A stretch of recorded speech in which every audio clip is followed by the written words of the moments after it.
ఆహ్వానాన్ని మన్నించి ఎంతో దూరం ప్రయాణం చేసి మమ్మల్ని దీవించడానికి వచ్చిన మా ఉపాధ్యాయులకు, మా ప్రియతమ ఉపాధ్యాయులందరికీ స్వాగతం, సుస్వాగతం. మా అందరి తరఫున పాదాభివందనము. అలాగే మా మిత్రులందరికీ, అందరూ ఎన్నో పనులలో బిజీగా ఉన్నా ఈరోజు కలవడానికని సమయం కేటాయించుకొని వచ్చినందుకు అందరికీ స్వాగతం, వెల్కమ్. మేము 10th క్లాస్ అయిపోయి 24 సంవత్సరాలు అవుతుంది. ఫస్ట్ టైం ఇప్పుడే కలవడం. ఫ్రెండ్స్ కూడా ఎవరు కలిసింది లేదు. ఎప్పుడో ఇట్లా బస్ స్టాప్లల్లో, బస్సులల్లో, మార్కెట్లో కలిస్తే తప్ప ఎవరు కలవలే. ఈ అబ్బాయిలు ఏమో కానీ మేమైతే డౌటే. ఫస్ట్ టైం చేస్తున్నాం. అందరికీ స్వాగతం.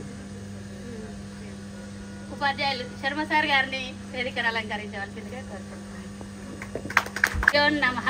గురుర్ బ్రహ్మ గురుర్ విష్ణు గురుర్దేవో మహేశ్వరః గురు సాక్షాత్ పరబ్రహ్మ తస్మై శ్రీ గురవే నమః. మనం రోజు ఫస్ట్ చేసే ప్రేయర్ ఇదే. శర్మ సార్ గురువు నేర్పిండే స్కూలింగ్ ఆ ఏజ్ లో నేర్చుకున్నదే ఎప్పటికీ గుర్తుంటది. నాకైతే 10th క్లాస్ ఏదో నిన్న మొన్న అయిపోయినట్టు రోజు ఎప్పుడో గుర్తొస్తుంది. 24 ఏళ్ళు అయింది అప్పుడే 10th అయిపోయి అనుకుంటా. శర్మ సార్ స్పెషల్ క్లాసులు, మేము అందరం ఆఫీస్ రూమ్ లో అక్కడ ఇక్కడ కూర్చొని చదివింది అన్ని గుర్తుంటాయి. ఆ రోజులే మంచివి. ఇప్పుడు అందరు ఎవరి లైఫ్ వాళ్ళు, పిల్లలు, పెళ్లిళ్ళు, బిజీ అయిపోయారు.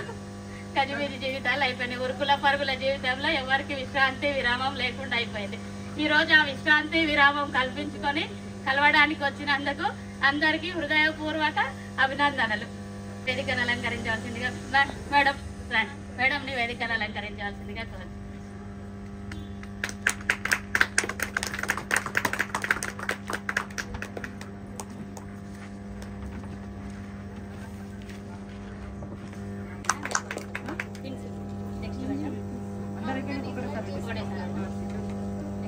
మురళీ సార్ని వేదికను అలంకరించవలసిందిగా కోరుతున్నాను. యాదయ్య సార్ని వేదికను అలంకరించవలసిందిగా కోరుతున్నాను. కరందాముల్ సార్ని వేదికను అలంకరించాలి. కన్నాజీ సార్ని వేదికను అలంకరించవలసిందిగా కోరుతున్నాను.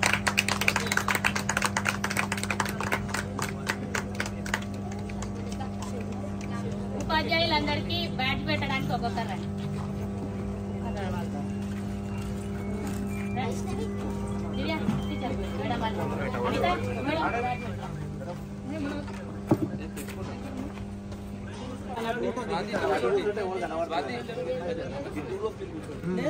అదే చెప్తున్నా.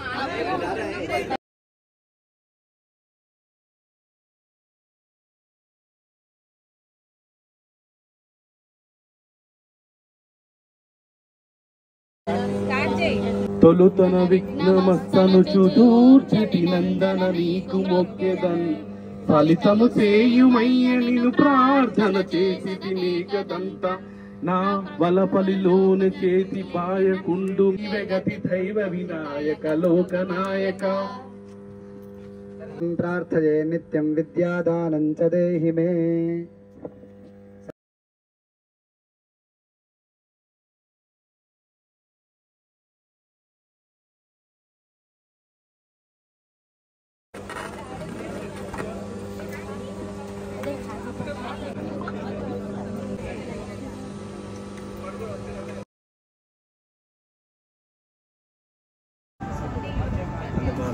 అమ్మాయిలైతే ప్రతి ఒక్కరు గుర్తున్నారు. ప్రతి ఒక్కరిని చాలా గుర్తు చేసుకుంటా. శర్మ సార్ కానీ, మురళి సార్ కానీ, యాదవ్ సార్ కానీ, సీనియర్ సార్ మీకు గుర్తుండలేదు. ఇక్కడికి అయితే రాలేదు సార్. నా పక్క స్కూల్లో కొలీగ్. అలా శర్మ సార్ గారు మెయిన్గా ఉండి మనం అంత క్రమశిక్షణ 10th లో నేర్పించారు. అది ఓన్లీ మార్కుల గురించి అని కాదు, కానీ it learn a lot for us. మనకు తెలియకుండానే మన లోపల ఉంటుంది, మనం దాన్ని ఫాలో అవుతూ ఉంటాం. ఈరోజు కూడా అందరు టీచర్లు ఇక్కడ ఉన్న వాళ్ళు, లేని వాళ్ళు అందరూ కూడా నాకు ఒక గొప్ప అనుభవం. అది నాకు జీవితంలో చాలా నేర్పింది. అవి ఇంకా నా లోపల ఉన్నాయి, అదే నన్ను ముందుకు నడిపిస్తున్నాయని. మాకు వివేక్ విద్యాభారతిలో కూడా అలాగే మాకు స్కూల్ మార్కులు టీచర్లు అందరూ కూడా, ఆశాలత టీచర్, మీరు ఏం చదివినా చదువుతున్నా ఆబ్జెక్టివ్ టైప్ మీరు పర్ఫెక్ట్గా ఉండండి. నాకు ఆబ్జెక్టివ్ టైప్ మీరు కరెక్ట్గా ఉంటే మీరు మొత్తం పరీక్షలు పాస్ అయిపోతారు. తర్వాత థియరీ, తర్వాత నాకైతే చాలా వరకు నిన్న మొన్నటి దాకా కూడా B1, B2, B6 అన్ని విటమిన్స్ అన్ని నోటికి వచ్చాయి. విటమిన్ B12 లోపం అయితే ఏదో రాసుకొని రామని చెప్పేది. రేపు రాసుకున్నారో చచ్చారే మీరంతా. వార్నింగ్ మన మురళీధర్ సార్ సోషల్ చెప్పేది. మొదటి ప్రపంచ యుద్ధానికి తక్షణ కారణం ఆశ్రయ యువరాజు పెట్టినాడు హత్య చేయడమే. ఇవన్నీ ఎన్నో మేము ఎంజాయ్ చేసినట్టు నాకు తెలిసి నెక్స్ట్ జనరేషన్ కూడా ఎవరు ఎంజాయ్ చేయలేరు కూడా. ఇట్లే ఉండాలని కోరుకుంటున్నాను. ఇట్లాంటి ఫంక్షన్స్ ఇంకా చేసుకోవాలి. అందరూ అంటారు ఇది 24 ఇయర్స్ చాలా లేట్ అయిందని అంటున్నారు. బట్ ఇంకా చాలా ఉంది. 24 ఇంకా 76 ఇయర్స్ కూడా ఉందని నేను అనుకుంటున్నాను. సో రావాలని అనుకుంటున్నాను అందరూ. Thank you. నమస్కారం అందరి టీచర్లకు పాదావందనాలు. నా పేరు దివ్య. నేను హైదరాబాద్లో ఉంటాను. అసలు ఈ స్కూల్ గురించి చెప్పాలి అంటే ఎంత క్రమశిక్షణతో పెరిగామో మనం అసలుకి. ఇప్పటి విద్యా బోధన ఇలా లేనే లేదు అసలుకి. మొత్తం సార్ ఇంట్లో ఉండి చదివినాను. నేను మధు ఇప్పుడు రాలేదు. నేను ఆరు మేడం ఎలా చూసారంటే జగదీష్ని చిక్కాకని ఎట్లా చూసారో నన్ను ఎట్లా చూసారు. ఇంత కొంచెం కూడా ఏదైనా ఒక్కరోజు కూడా తేడా చూడలేదు అసలు. నెక్స్ట్ మనం 10th క్లాస్ ఇందాక చెప్పినట్టు మీరు అందరూ సార్ వాళ్ళ ఇంట్లోనే మీరు చెప్పారు కదా. సో ఆ టైంలో మీరున్నారు. కానీ నేనైతే స్టార్టింగ్ నుంచి అంటే నేను ఫస్ట్ 6th ఇక్కడ ఆమన్గల్ చదివినా. 6th మధ్య 5th 6th Amangal, 7th 8th 9th కల్లొకటి. మళ్ళీ ఎందుకంటే వీడు ఇక్కడే ఉంటే వీడు పాస్ కూడా ఆడమే. మళ్ళీ 6th వరకు బాగానే చదివినా. 7th అక్కడ పోయేసరికి కొంచెం తేడా అయిపోయింది. వీడు పాస్ కూడా ఆడమే అని సార్ దగ్గరికి వచ్చి మా అమ్మ నాన్న వచ్చి తీసుకొచ్చారు. ఇంట్లోనే ఉండండి అనేసి చెప్పింది. సార్ వాళ్ళు ఎంత ఇబ్బంది పెట్టారు నాకేం తెలియదు. కానీ ఎందుకంటే 2 రూమ్స్ ఉండేది. అంత ఇబ్బంది పెట్టారు నాకేం తెలియదు. మా వాళ్ళే సార్ వాళ్ళే. కానీ నిజంగా చెప్పాలంటే ఆ రోజు తలుచుకుంటే అసలు మళ్ళీ రాదు. కొంచెం ఫేస్ ఫియర్ ఉంది నాకు. రాదు స్కూల్లో కూడా సార్ నాకు 9th ప్రైజ్ ఇచ్చాడు అవుట్ ఆఫ్ 10. ఇలా అయిపోయింది. హ్యాపీగా ఉంది. దీన్ని నేను మాటలలో చెప్పలేను. మిమ్మల్ని అందరినీ ఈ రోజులకు కలుస్తున్నందుకు చాలా హ్యాపీగా ఉంది. గురువులందరినీ చూస్తున్నందుకు కూడా చాలా హ్యాపీగా ఉంది sir. Thank you very much.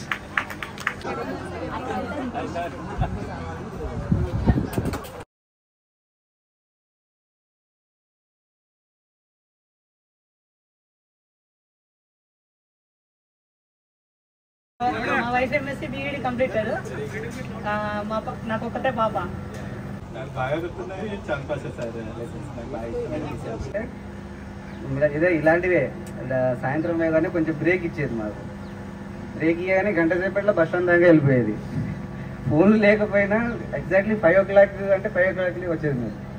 Morning మళ్ళీ గర్ల్స్ అంటే ఎక్కడైనా పడుకునేటోళ్ళు. మేము ఇంటికాడ పడుకొని అప్పుడు అలారం కూడా తక్కువ, ఫోన్లు ఉండవు. కానీ సార్ 5కి రావాలంటే 5కి వచ్చేటోళ్ళం. నాకు స్కూల్ టైం అంటే గుర్తొచ్చేది ఎక్కువగా శర్మ సార్ ఇంట్లో మనం లాస్ట్ ఎగ్జామ్స్ అప్పుడు 5 o'clock వెళ్ళి మరి మనం చదువుకునే వాళ్ళం కదా. అది బాగా గుర్తుకొస్తుంది. నా ఫ్రెండ్స్ అందరు కూడా అన్నిటికంటే ఎక్కువ శర్మ సార్ చెప్పేది ఎప్పుడు గుర్తు ఉంటుంది. సార్ చెప్పిన ఫ్యూచర్కి సంబంధించినవన్నీ పద్యాలు కానీ, సార్ చెప్పిన విధానం కానీ, మన మీద చూపించిన ఇంట్రెస్ట్ కానీ చాలా బాగా చెప్పిండు సారు. మన తల్లిదండ్రుల కంటే ఎక్కువ సార్ మనల్ని కేర్ తీసుకున్నాడు. అప్పుడు చూడాలని చాలా రోజుల నుంచి వెయిటింగ్ చేశాను. యాక్చువల్లీ మాది వెల్దండ చొక్కన్నపల్లి. నేను స్కూల్ చాలా డూమా కొట్టేటోని. ఎట్లా అంటే ఇక మ్యాక్సిమం ఎవరికి కనబడేటోని కాదు.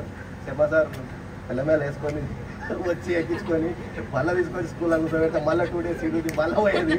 ఇవి ఇట్లా కాదురా అని చెప్పి నాకు రూమ్ పెట్టించింది ఇక్కడ వేసాడు. ఇంకొకటి సారు శర్మ సారు పోయిమ్స్ చెప్పేది. ఆ పోయిమ్స్లో అక్కడ వంశీయాడన్నా చెప్పేది, లేకపోతే సోనన్నా చెప్పేది. ఈ అమ్మ వీళ్ళు ఏంటో ఆయన మాకంటే చదవనియారు చేయనియారు, ఎంతసేపు వీళ్ళే చెప్తారు, వీళ్ళదే కథ అని అనుకునేటోళ్ళం. అంటే అప్పుడు తెలియదు మాకు అమ్మ ఎప్పుడు ఇంట్లో చదువుతున్నారో ఆయన. అంటే వాళ్ళకి కొద్దిగా నాలెడ్జ్ ఎక్కువ ఉంటుండే, కొద్దిగా ఫాస్ట్ ఉంటుండే. ఏదైనా వాటి మ్యాథ్స్ క్లాసులు అయితే విపరీతం కాదు సార్. ఆ బోర్డు మీద అంటే సమయంగానే టక చేసి వెళ్ళిపోతారు. అట్లా వంశీయాడ్ చేసేది. అరే నువ్వు చదువుకుంటే చదువుకోరా, ఇంటికాడ చదువుకో, ఈడు చదువుకో, మమ్మల్ని దుబ్బలు పెట్టావురా నేను. అది బాగుంటుండే మనుషుల. ఇప్పుడు కోళ్ళు రాసుకుంటున్నా. Okay, thank you sir. సభకు నమస్కారం. ముందుగా మా ఆహ్వానాన్ని మన్నించి ఈ కార్యక్రమానికి వచ్చేసిన మా గురువులందరికీ మా హృదయపూర్వక శుభాభినందనలు. అలాగే నా మిత్రురాళ్ళు అందరికీ నా యొక్క హృదయపూర్వక శుభాకాంక్షలు. గుడ్ ఆఫ్టర్నూన్ అందరికీ. ఇక్కడ సభను అలంకరించిన ఉపాధ్యాయులకు నా పాదాభివందనం. హాయ్ ఫ్రెండ్స్ అందరికీ. నా పేరు రాఘవరెడ్డి. ప్రస్తుతం నేను C1 కాంట్రాక్టర్, A1 కాంట్రాక్టర్. బాగా ఉంటుంది, కర్రతో కొడితే బాగా వాతలు పడేది చేతికి.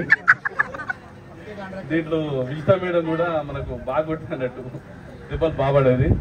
లాస్ట్కు లాస్ట్ పెంచుకుంటే నేను పాండు ప్రదీప్ వీళ్ళందరూ వీళ్ళు చేసిన అందరికి నన్ను బుక్ చేసేవాళ్ళు. లాస్ట్కు నేను శ్రీలింగ సార్ దగ్గర పనిష్మెంట్ పెనాల్టీ అత్యధిక పెనాల్టీ కట్టిందంటే నేనే ఉంటాను maybe. Thank you sir. Thank నేను ఈ స్టేజ్కి రావడానికి మా ఉపాధ్యాయులకే కారణం. Thank you sir.